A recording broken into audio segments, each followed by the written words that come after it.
Veda. And my name is Pari. Today we're gonna read you The Babysitter's Club, Jessi's Secret Language, Book number 12. Let's get started, but before we begin, please like and subscribe.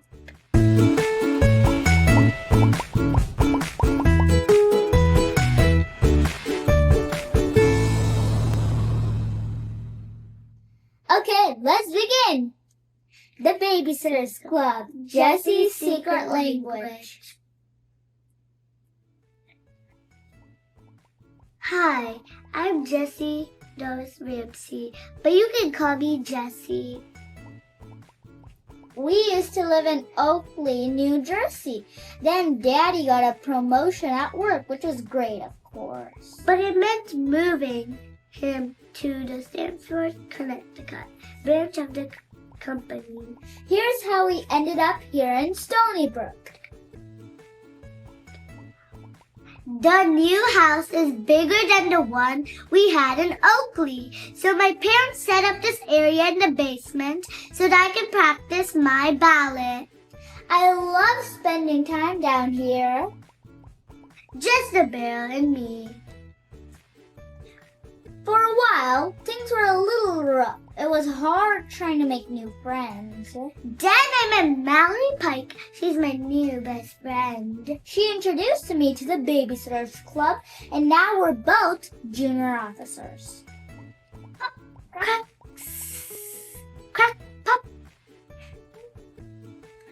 Morning squirt. Oobla. Let's go see if Becca's up. Goblo. Come on, breakfast is almost ready. Jessi! So try out for the big show at your new dance school today? Yep. Are you nervous, honey? The usual, I guess. Well, more than the usual. It's not just that I want to be in Copella. It's also that I don't know how tryouts are gonna go. The ballet school that I chose in Stanford is bigger and much more professional and competitive than the one in Oakley. What's Copella? Oh, it's a great ballet. You'll love it. We'll have to go see it, even if I don't make the cut. It's a story about a doll maker named Dr. Coppers. This really lifelike doll he creates, that's Coppel in France, a handsome young guy who falls in love with the doll he sees from far away and thinks she's real. That's not the only problem, though. France is engaged to Swantilla, and when she thinks France has fallen in love with another woman, she feels jealous and hurt. The story gets sort of complicated after that.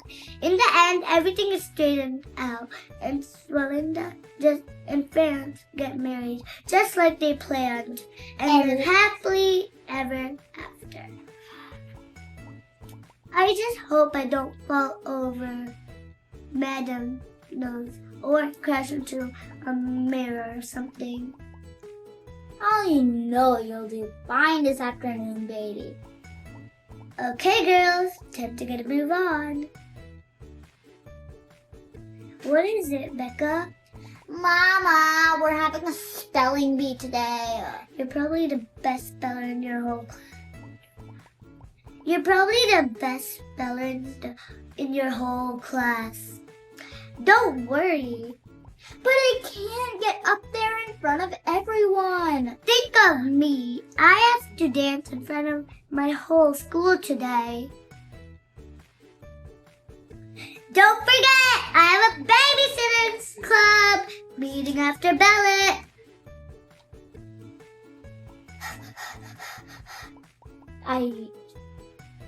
I usually rush to BSc meetings from either a ballet class or a sitting job. Ding dong! Tap, tap, tap. Thanks, Jane. And Sorry I'm late. That's okay. Have a seat. Even though I had a really busy schedule, joining a club was one of the best things to come out of moving to Stony Brook. Claudia Kishi is the vice president. She has a private phone line and hides lots of candy in her room. Dawn Schaffer became the treasurer when our friend Stacey McGill moved back to New York. Dawn is a true California girl. This is Mallory, who I mentioned before. She loves to read and write stories and has 7 siblings. Miriam Spear is a secretary. She's in charge of keeping the club notebook in order. Her boyfriend, Logan Bruno, is an associate member. Christy Thomas is a president. The club was her idea, and she keeps everything running professionally. We have 2 associate members, actually. The other one is Shannon Kilburine. Logan and Shannon don't come to meetings, but they take jobs when we need the extra help.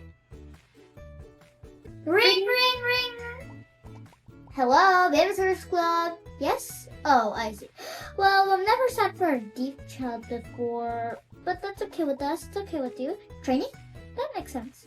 Let me talk to the other Babysitters Club, and I'll call you back. What's your number? Okay, thanks. Bye. That was a new client, Mrs. Braddock.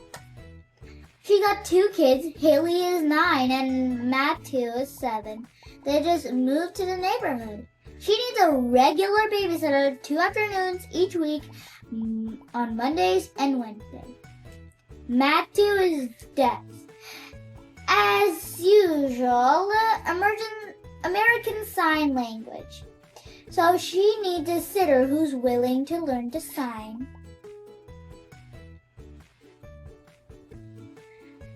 Miss Braddock said she would train the sitter. She sounded really nice. Dawn and Marianne didn't want regular afternoon jobs. They wanted their schedules to be more free. Claudia couldn't take the job because she had an art class on Wednesdays.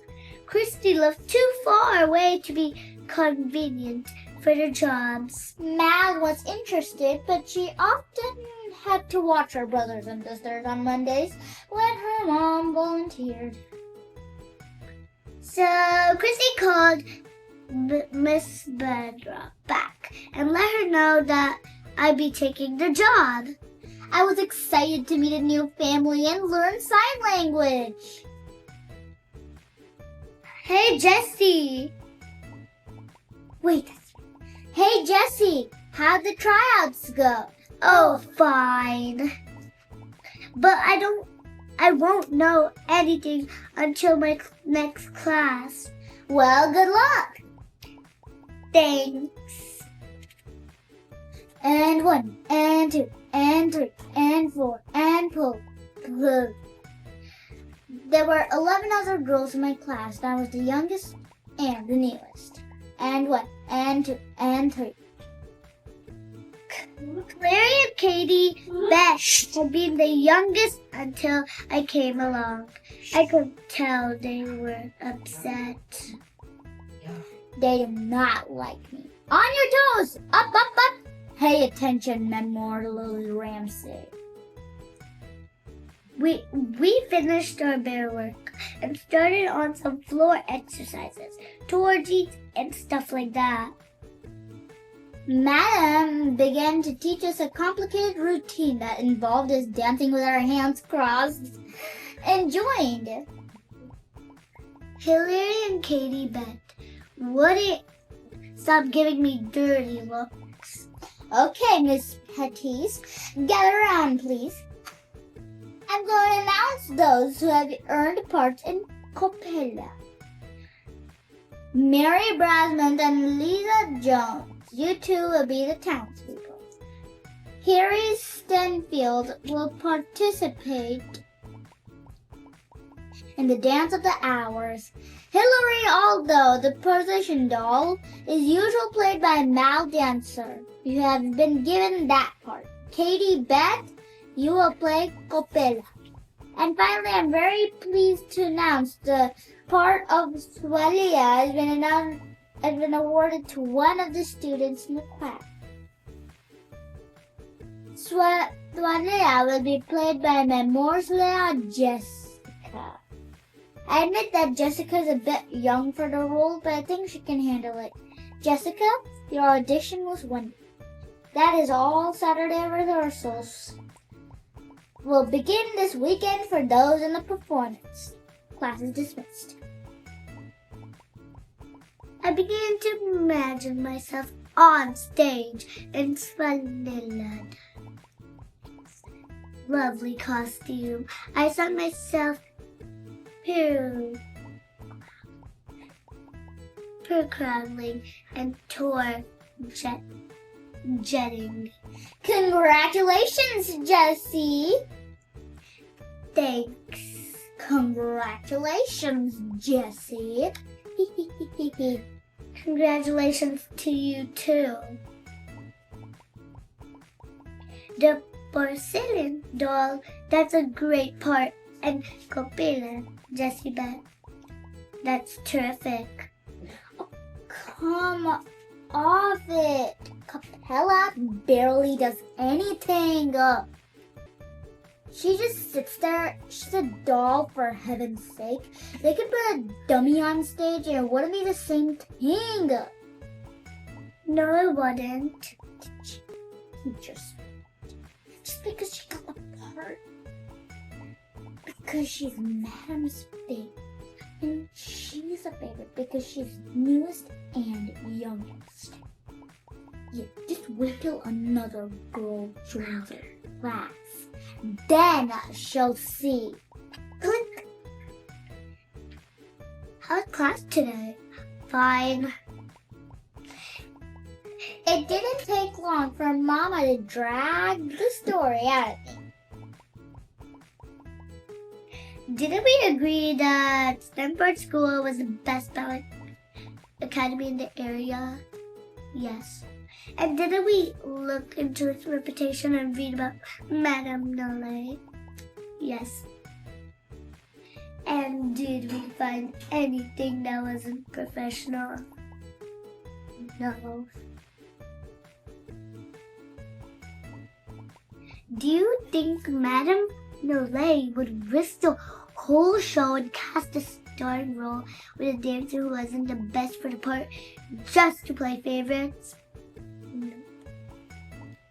I don't think so either. Thanks, Mama. Wink. Ding dong! Hi, are you Jessica? Yeah, but call me Jessi. You must be Haley. Yep, come on in.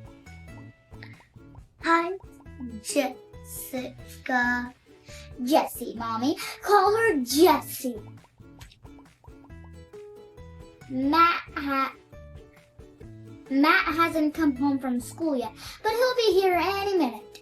As you know, I'm not going out this afternoon. I mean, you're not here for official babysitting. I just want you to meet Madam Haley, and I want to introduce you to sign language. Let's start. I love languages. Correct. Can I be the teacher, Mommy? You better be the assistant teacher, honey. Why don't we start by finding the American Sign Language Dictionary? Does Haley know sign language too? We all do. It's the only way to communicate with Matt, and we don't want him left out of anything. Before I begin showing you actual signs, I should teach you a little about teaching the deaf. One thing you got to know is that not everyone agrees that deaf should communicate with sign language. Some people think they should be taught to speak and read lips. However, in a lot of cases, speaking is out of the question. Matt, for instance, is what we call profoundly deaf. That means he also has total hearing loss. He was born that way. We're not sure he's ever heard of a sound in his life. He doesn't even know where hearing. hearing ad that won't do him any good. Since Matt can't hear sounds, he can't hear spoken words, of course, and he can't imitate them either. While profoundly deaf people can speak, in Matt's case, there's almost no chance of speech. Nothing that most people could understand anyway. And lip reading is hard. I experimented in front of the mirror last night. How come some people want deaf kids to speak and read lips? Because if they could be able to communicate with so many more hearing people. In his daily life, Matt can communicate only with us and with the teachers and students at his school. None of our friends know sign language, and only a few of our relatives do. When Matt grows older, he'll meet other deaf people who use sign language, and maybe even a few hearing people who can sign, but the number of people he'll be able to communicate with will be limited. Imagine going to a movie theater and trying to sign which movie you wanted to see, but no one knowing what you meant. We're not sure we made the right choice, but that's the choice we made. At least we've been able to communicate with Matt for a long time now. Most kids take years to learn lip reading and feel frustrated constantly, even at home. Some families don't bother to learn to sign. The deaf children in those families must feel so lost. Here's the dictionary. Plop. Oh, I get it. This looks so fun. It is sort of fun, but there are several thousand signs there. Several thousand? Go. Don't worry right now. I'm just going to teach you a few of the signs that Matt uses the most. When you're at home, you can use the dictionary to look up other signs of things we forgot, okay? Okay. Click. Well, there you are, home from school. Believe it or not, the wave is the sign for hello. It also means the same for goodbye. That's easy to remember. Plop. This is the sign for Matt's name. He's holding up the letter N for Matt. While he's doing the sign for baseball, Matt loves sports. Now he's going to show the sign for Haley. That was a letter H, soaring like Haley's comet. Is there a sign for my name? That's a good question. Not yet. We'll have to give you one soon. Just the word you is easy. Just pointing to the person you're talking to. Miss Braddock taught me so much. Bathroom. Apple. Sorry. To want. Drink. Outside. Thank you. Play. Come. She showed me signs for food, parts of the body, and other elements. I think that's enough for one day. I'm gonna start dinner. Why don't you spend time with Matt and Haley so you can get to know them better? But can you ask Matt what he wants to play? He wants to read. How can I get to know him if he reads? How are you getting to know me? That night, I wrote down a ton of questions for Miss Braddock. How do you sign a question or make a word plural? Can you string signs into sentences? What's a finger spelling? Even though I knew I had lot to learn, I decided that I liked sign language. It was very expressive. Almost like dancing. American Sign.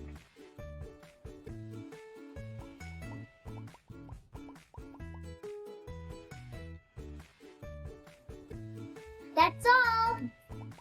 Get ready for part 2. Good again.